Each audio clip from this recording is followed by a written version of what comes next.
Bismillahirrahmanirrahim. Assalamu alaikum my dear students.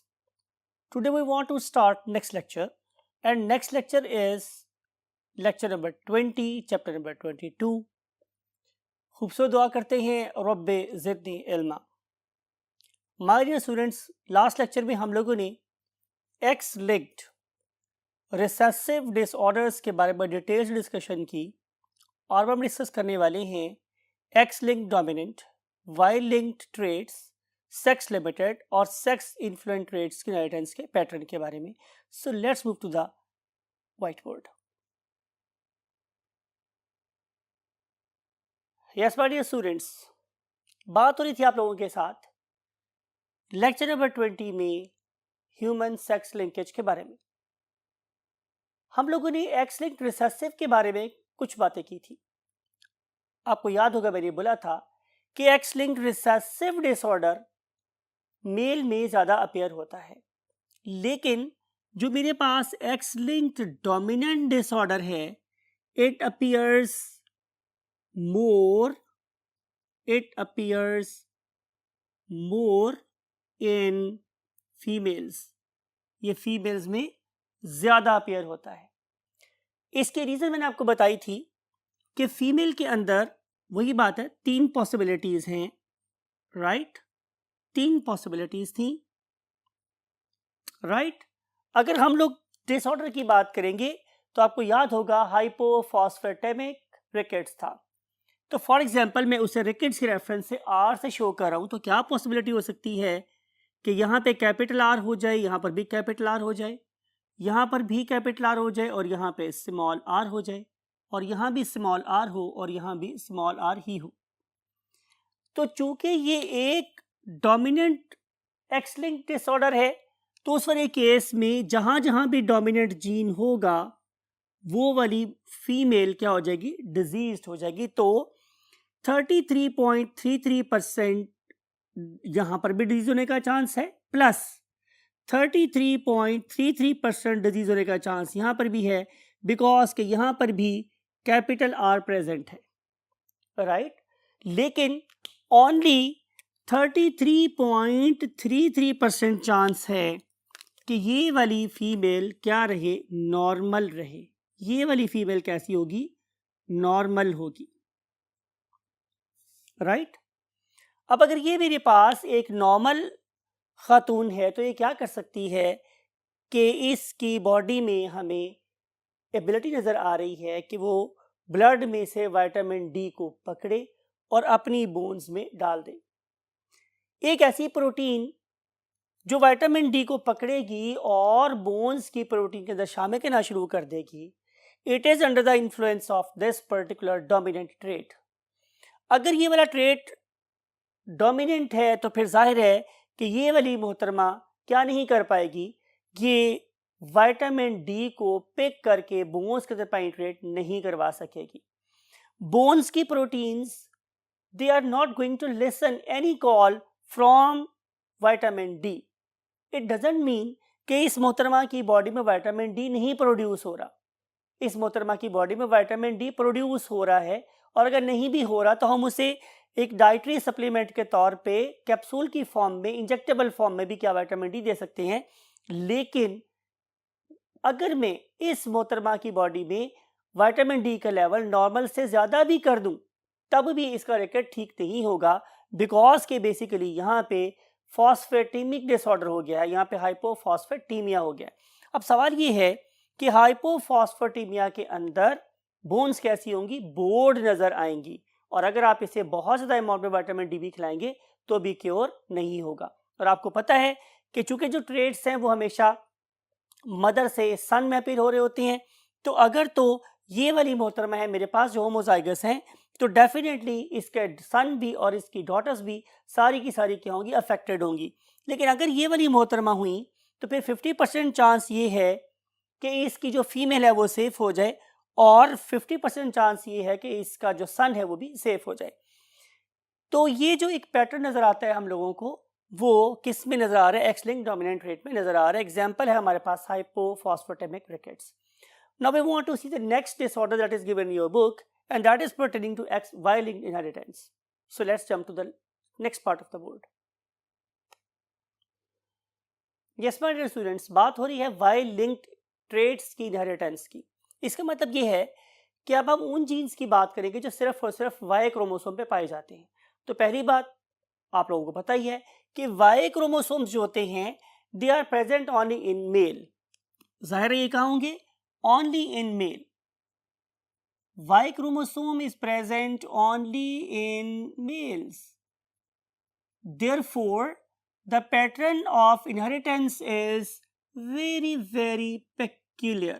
ये बड़ा खास सा होता है। हम पेडिग्री को देखने के फौरन बाद बता देंगे कि यहाँ पे चूंकि ट्रेट्स फादर से सन में और उस पर्टिकुलर सन की जब क्या होगी, यूथ होगी, वो बाद में फादर बनेगा, तो फिर उस फादर से उसके सन्स में शिफ्ट हो जाएगा। And same is the case hair कि इस वाली स्टॉक में भी फादर से जो ट्रेट है वो सन में कन्वर्ट हुआ, और जब ये वाला सन बड़ा होकर फादर बनेगा तो उसके भी सन में शिफ्ट हो रहा है। तो हम सिर्फ और सिर्फ रेड बॉक्सेस को देखकर अंदाजा कर लेंगे कि ये एक वाई लिंक्ड क्या है, ट्रेट है। खा ये डोमिनेंट हो या रिसेसिव हो, वट एवर द केस में भी ट्रेट हमेशा फादर से सन में शिफ्ट होगा। तो हम लिखते हैं हम लोग कि यहाँ पे हमारे पास जो ट्रेट्स होते हैं वो हमेशा क्या करेंगे, वो फादर से सन में जाएंगे, फादर से सन में जाएंगे। और इट इज़ नॉट पॉसिबल कि हमारे पास जो ट्रेट है वो फादर से डॉटर में चला जाए। It is not possible because के डॉटर्स के पास तो वाई क्रोमोसोम जाता ही नहीं है। अब अगर फादर का वाई क्रोमोसोम अफेक्टेड है तो जाहिर है अगर फादर का वाई क्रोमोसोम अफेक्टेड है तो definitely this disease will be sent to the son directly. ये समझाया है अभी आप लोगों को, इसमें कोई मुश्किल सी बात नहीं है।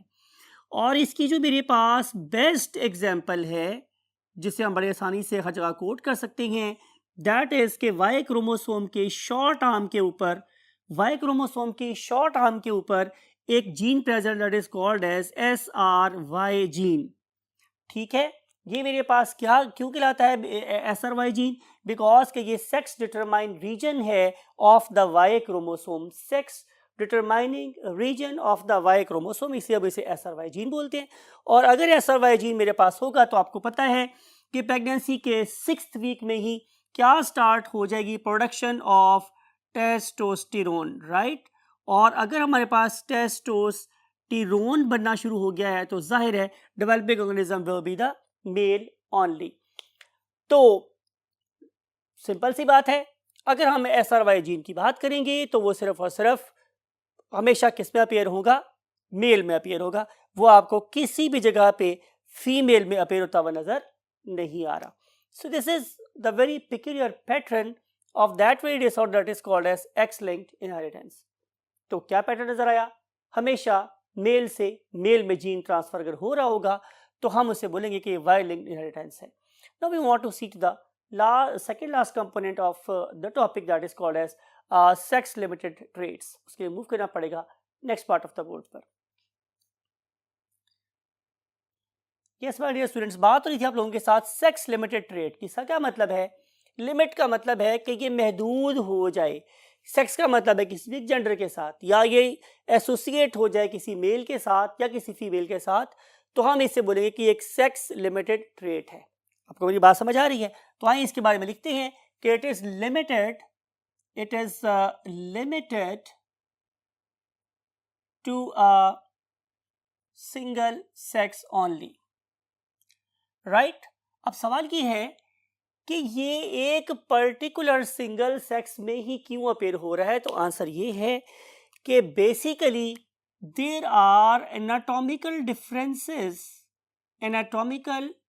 differences between the two genders, right?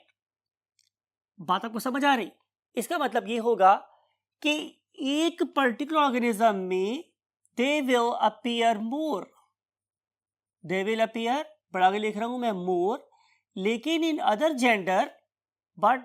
Gender it will remain recessive, because कि एनाटॉमी उस पर्टिकुलर जीन को एग्जीक्यूट करने में हेल्प ही नहीं कर रही।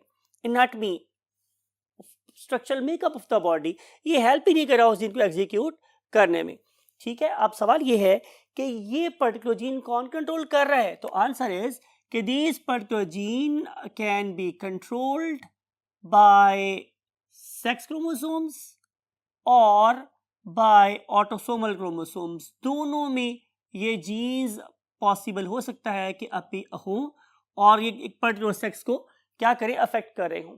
अब यहाँ पे उसने दो एग्जांपल आपकी बुक में लिखी हुई हैं कि अगर आप लोग मैमल्स की बात करते हैं, अगर आप लोग इसकी बात करते हैं मैमल्स की, तो सारे के सारे मैमल्स, खास तौर पर बुक में एक मिसाल दी गई है कि they are basically provided with a gene that is specially designed for the production of milk।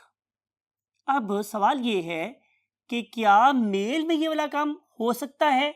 तो आंसर इज नो, बिकॉज कि मेल की बॉडी की एनाटॉमी फीमेल बॉडी की एनाटॉमी से डिफरेंट होती है। तो अगर ये जीन वहाँ पे प्रेजेंट भी होगा तो उस पर्टिकुलर जीन को एग्जीक्यूट होने के लिए आपको जो एनवायरनमेंट चाहिए, जो स्ट्रक्चर्स चाहिए, वो बेसिकली मेल की बॉडी में लैक कर रहे होते। Same is a case with some other example and that very example is beard.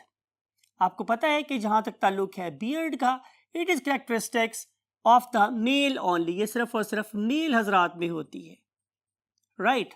सवाल ये है कि बियर्ड फीमेल बॉडी में अपीयर क्यों नहीं हो सकती? तो again answer is very simple. Female की बॉडी, फीमेल के चेहरे पे वो एनाटॉमिकल स्ट्रक्चर्स ही प्रेजेंट नहीं हैं जो इस पर्टिकुलर जीन को क्या करें, रेस्पॉन्ड कर सकते हो, राइट। तो जब एनाटॉमी उसको सपोर्ट नहीं करेगी तो जीन प्रेजेंट होने के बावजूद और some time even hormone present होने के बावजूद भी ये वाली फीमेल के चेहरे पर बियर्ड नहीं ग्रो करेगी। ऑन द अदर हैंड, अगर एक ऐसी फीमेल है कि जिसके फादर की बियर्ड बहुत ज़्यादा घनी थी, तो क्या उसकी बेटी के चेहरे पर भी बियर्ड ग्रो करेगी? तो आंसर इज नॉट। लेकिन बहरहाल उस पर्टिकुलर मोहतरमा के पास एक बड़ी घनी बियर्ड का मैसेज जरूर मौजूद है, तो वो वाला मैसेज वो अपने सन को जरूर ट्रांसफर कर सकती है। तो क्या होगा कि जब ये वाली मोहतरमा यू कैन से कि एक नई जनरेशन को प्रोड्यूस करेगी, तो नई जनरेशन में इसके सारे के सारे बेटों या एक बेटे की दाढ़ी बहुत ज़्यादा घनी होगी, राइट। तो हम लिखते हैं आप लोगों के लिए कि this particular female can not have beard, इसके ऊपर बियर्ड नहीं होगी, लेकिन she can pass this particular thick beard message to her sons. Got the point? तो इस तरीके से ये वाले कैरेक्टर्स मीन मिल्क की प्रोडक्शन कैरेक्टर फीमेल के साथ और बियर्ड की प्रोडक्शन का ताल्लुक मेल के साथ रिलेटेड है। देयरफॉर हम उसे बोलते हैं कि it is a sex limited trait. अब हम डिस्कस करने वाले हैं आज का last topic, that is called as sex influence trait. इसका क्या मतलब है मेरे पास माय डियर स्टूडेंट्स, कि एक जेंडर इससे ज़्यादा मुतासर होता है। इसका क्या मतलब होगा कि दूसरे जेंडर में भी ये डिजीज हो सकती है। तो लिखते हैं आप लोगों के लिए कि दिस पर्टिकुलर डिजीज और this particular character can appear और can occur in both sexes. In both sexes का मतलब ये है कि मेल में भी हो सकता है और फीमेल में भी हो सकता है, लेकिन it is more common in one gender. लिखते हैं आप लोगों के लिए but it is more common, but it is more, यहां लिख रहा हूं मैं, more common in one gender, in one gender, और दूसरे में ज़ाहिर है ये डोरमेंट रहेगा या रिसेसिव फॉर्म में रहेगा। डोरमेंट का मतलब भी ऐसा ही होता है कि वो ट्रेट उस दूसरे जेंडर के अंदर सोया हुआ ही रहेगा, राइट। और अगर देखा जाए तो इसकी कॉज क्या है, डिफरेंस इन एक्सप्रेशन, राइट। दोनों ऑर्गेनिज्म में जो एक्सप्रेशन का डिफरेंस हमें नजर आ रहा है, और उसकी वजह क्या है? उसकी वजह है इन दोनों ऑर्गेनिज्म के बॉडी के अंदर हार्मोनल क्या है, डिफरेंसेस। जाहिर है मेल बॉडी के अंदर हार्मोनल मेकअप डिफरेंट है from the hormonal makeup of the women, right. तो इस लिहाज से दोनों के अंदर जो करेक्टर है वो डिफरेंशियली अपीयर हो सकता है। एक्सेलेंट एग्जाम्पल जो आपकी बुक में गिवन है, that is called as a baldness, that is called as a baldness, या हम इसे एक और नाम देते हैं, it is also called as pattern baldness, pattern baldness. Right my dear students, अब हम यहाँ पे देखें तो हमें पता चलेगा कि ये एक ऑटोसोमल डिसऑर्डर है। भाई जाहिर है अगर ये मेल में भी अपीयर हो रहा है और फीमेल में भी अपीयर हो रहा है, राइट, तो इसका मतलब है कि डिजीज कैसी होगी, ऑटोसोमल होगी, राइट। लेकिन इंपॉर्टेंट बात ये है कि ये एक ऑटोसोमल डोमिनेंट डिसऑर्डर है। डोमिनेंट डिसऑर्डर का मतलब क्या होगा कि जहां कहीं भी मेरे पास डोमिनेंट जीन होगा, चाहे वो मेल या फीमेल, वहां ये अपने आप को क्या करेगा, शो करेगा। तो चूंकि ये ऑटोसोमल डिसऑर्डर है तो मुझे एक्स और वाई लिखने की जरूरत नहीं है, मैं एक्स में लिखता हूं what are the possibilities. Possibility ये है कि कैपिटल बी हो सकता है, कैपिटल बी स्मॉल बी हो सकता है, या स्मॉल बी हो सकता है। इसका मतलब ये होगा कि एक वो वाला मोहतरम या मोहतरमा जिसके पास स्मॉल बी प्रेजेंट है, शी इज नॉर्मल और ही इज नॉर्मल। दोनों के केस की बात हो रही है कि वो ही भी हो सकता है और वो शी भी हो सकता है, बोथ आर नॉर्मल बिकॉज कि डिजीज की कॉज एक डोमिनेंट जीन है। अब अगली बात देखते हैं कि अगर ये हुआ मेल, तो फिर capital B, right, it will be fully expressed because वो वाला हार्मोन जो इस जीन को एक्सप्रेस करवाने के लिए, ऑन करने के लिए जरूरी है, it is definitely present. If it is definitely present in the body, so it will call the baldness. And name of that very hormone is testosterone. Testosterone. Right. तो अगर किसी ऑर्गेनिज्म के, बात को गौर से सुनिए, अगर किसी ऑर्गेनिज्म के फादर बाल्ड थे और फॉर एग्जाम्पल कि उसकी मदर के पास भी बाल्डनेस का जीन था, तो फिर वो वाला ऑर्गेनिज्म क्या होगा, कैपिटल बी, और अगर उसकी बॉडी में हार्मोन लेवल ठीक है तो वो इंशाल्लाह बाल्ड हो जाएगा, right. On the other hand ऐसा भी हो सकता है कि एक ऑर्गेनिज्म जो है वो कैपिटल बी उसको मिला है फॉर एग्जांपल अपने फादर की तरफ से या मदर की तरफ से, लेकिन उसको फादर या मदर की तरफ से मिला है स्मॉल बी। इसका मतलब है कि this particular organism is heterozygous. तो इसके बारे में फिर अगेन दो चांस हैं। पहला चांस मेरे पास क्या है कि ये कैपिटल बी स्मॉल बी एक मेल हो, और या फिर चांस ये है कि ये एक फीमेल हो। कैपिटल बी एक सिंगल जीन तबाही फैलाने के लिए काफी है अगर टेस्टोस्टेरोन ठीक हुआ तो जूं ही इस हेटेरोजाइगस मेल के बॉडी में टेस्टोस्टेरोन की प्रोडक्शन स्टार्ट होगी, फौरन हेयर शेडिंग स्टार्ट हो जाएगी और ये वाला ऑर्गेनिज्म आहिस्ता आहिस्ता बाल्ड होता चला जाएगा। पैटर्न बाल्डनेस का मतलब होता है मेरे पास किसी खास एरिया में से बाल गिरेंगे और सारे सर में से बाल नहीं गिरेंगे, राइट। तो इस वाले केस में फिर हमारे पास ऑप्शन क्या रहना चाहता है कि जाहिर है कि हम उसे विग पहनाते हैं, ये बड़ा केस हो सकता है। और अगर देखा जाए ये कहा जाता है कि बार बार अगर सर को मुंडवा दिया जाए तो उससे फर्क पड़ता है, तो answer is no, there is no such thing जो कि इस चीज़ को क्योर कर सकती है। हाँ, हमारे पास आज एक नई टेक्निक की आई हुई है, वो ये कि अगर मैं अपने सर के डिफरेंट जोन्स को देखूं तो मेरे सर के डिफरेंट जोन्स में जो बालों का टेक्सचर है वो डिफरेंट होता है। अगर आप एक पैटर्न बाल्ड ऑर्गेनिज्म को देखें तो आपको पता चलेगा कि इस पर्टिकुलर ऑर्गेनिज्म के साइड्स पे और बैक पर जो हेयर्स है वो कभी भी नहीं फॉल होते, हालांकि टेस्टोस्टेरोन का लेवल तो वहां पर भी ज्यादा है। तो हम फिर क्या करते हैं कि हम लोग उस पर्टिकुलर हेयर की टाइप को ट्रांसप्लांट कर देते हैं दूसरे पर्टिकुलर जोन के अंदर।